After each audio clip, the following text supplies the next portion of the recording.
नमस्कार दोस्तों, स्वागत है आप सभी का एक बार फिर से। मैं आपके साथ सनोज उपस्थित हूं एक छोटे से टॉपिक के साथ।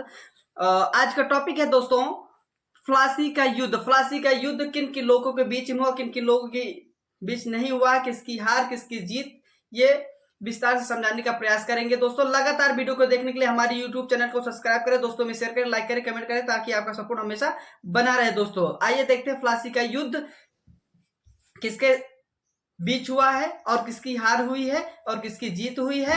हमारे भारत में ब्रिटिश सरकार कैसे हावी हुई है उसको हम समझाने का प्रयास कर रहे हैं। दोस्तों लगातार वीडियो को देखने के लिए हमारे यूट्यूब चैनल को जरूर से जरूर सब्सक्राइब जरूर कर लीजिएगा सर जी। आइए देखते हैं 23 जून 1757 की वह रात, वह दिन, वह समय था जब ब्रिटिश ईस्ट इंडिया कंपनी और बंगाल के नवाब सिराजुद्दौला के बीच में यह युद्ध लड़ा जाता है। और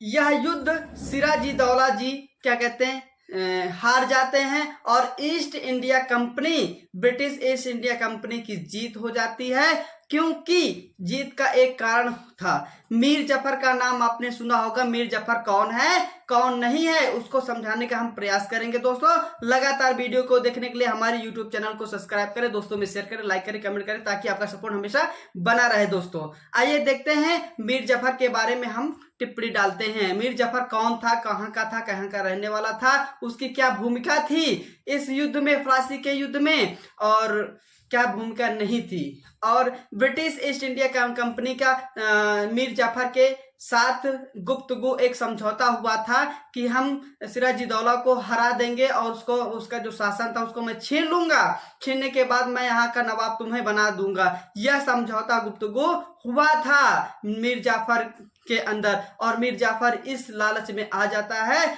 और वह सिराजुद्दौला जी का साथ नहीं देता, क्योंकि सिराजुद्दौला का वह सेनापति बहुत बड़ा सेनापति हुआ करता था और उसके इशारों पे सिराजुद्दौला की सेना चलती थी। तो बताने का प्रयास कर रहे हैं दोस्तों, क्योंकि जब सिराजुद्दौला युद्ध में आए थे और मीर जाफर ने ब्रिटिश ईस्ट इंडिया कंपनी से समझौता किया था कि जब ये युद्ध लड़ा जाएगा तो मैं युद्ध में नहीं आऊंगा, जब युद्ध में नहीं आएंगे तो सिराजुद्दौला जी ऑटोमेटिक हार जाएंगे। सिराजुद्दौला अलीगढ़ के एक नवाब शाही खानदान से आया करते थे।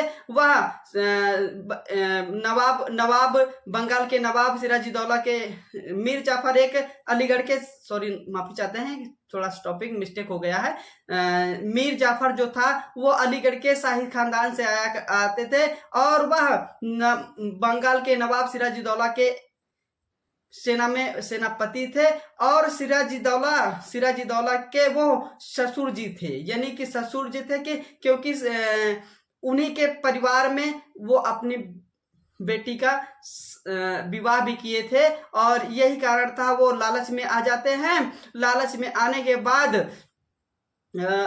ईस्ट इंडिया कंपनी की जीत हो जाती है और सिराजुद्दौला जी की हार का सामना करना पड़ता है। और उसके बाद यह समझौता हो जाता है। समझौता हो जाने के बाद सिराजुद्दौला के इस युद्ध के बाद उनकी डेथ हो जाती है, उनकी मृत्यु हो जाती है या उनको मरवा दिया जाता है, जो भी उनका हुआ होगा। और उसके बाद मीर जाफर को वहां बंगाल का नवाब बनाया जाता है। सन 1760 में मीर जाफर को भगा करके, यानी कि उसको हटा करके उसके दामाद मीर कासिम को वहां का नवाब बनाया जाता है। पुनः उसके बाद 1763 में फिर मीर जाफर को वहां का नवाब घोषित किया जाता है।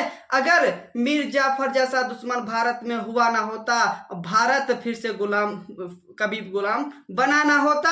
आपने देख ही लिया है, वही फ्लासी का युद्ध के बाद हमारे भारत में ब्रिटिश ईस्ट इंडिया कंपनी हावी होना स्टार्ट हो गया और बड़े बड़े शहरों में वह अपने केंद्र भूमि बनाना स्टार्ट कर दिया था। बड़ी बड़ी कंपनियों में, जैसे कि मद्रास हो गया, मुंबई हो गया, कोलकाता हो गया, इस तरह के बड़े बड़े जगहों में वो अपनी कंपनियां केंद्र बनाना स्टार्ट कर दिया था और धीरे धीरे करके वह पूरे भारत को कब्जे में ले लिया और भारत के मूल निवासियों को वह गुलाम बना दिया था।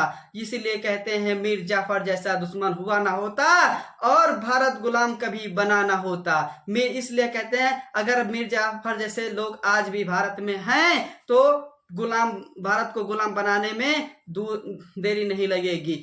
आई होप आप लोग अच्छे से समझ गए होंगे दोस्तों। फिर मिलते हैं एक नेक्स्ट वीडियो में नेक्स्ट